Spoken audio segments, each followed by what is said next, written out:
اگر زمان پارک کا گیٹ ٹوٹ سکتا ہے تو جاتی عمرہ کا گیٹ کیوں نہیں ٹوٹ سکتا؟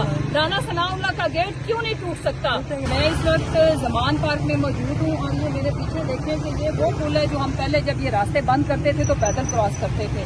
ابھی جب میں نے یہاں پہ میڈیا بلایا ہے، انٹرویوز دینا شروع کیے ہیں، تو یہاں پہ انہوں نے بہت تشدد کیا ہے.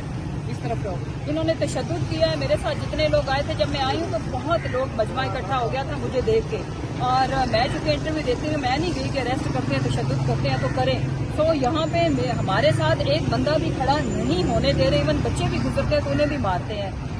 جو کنٹینر تھا اس کو بھی توڑ پھوڑ کر کے یہاں سے لے گئے ہیں، ایک ایک چیز یہاں سے اٹھا کے لے گئے ہیں. مجھے جب یہاں پہ دیکھا ہے، میرے آنے سے پہلے یہ پولیس اور یہ رینجرز یہاں پہ نہیں تھے، لیکن ابھی جب مجھے دیکھا ہے تو یہ ساری فورس یہاں پہ آئی ہے اور اب یہ نیکسٹ آرڈرز کا ویٹ کریں. شاید لیڈیز پولیس آئے تو مجھے اریسٹ کریں.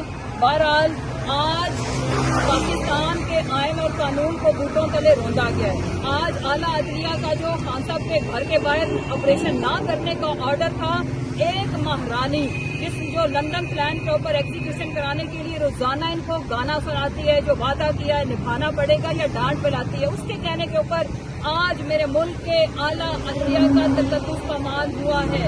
اور اس طرح کسی بھی پولیٹیکل لیڈر کا گھر محفوظ نہیں رہے گا.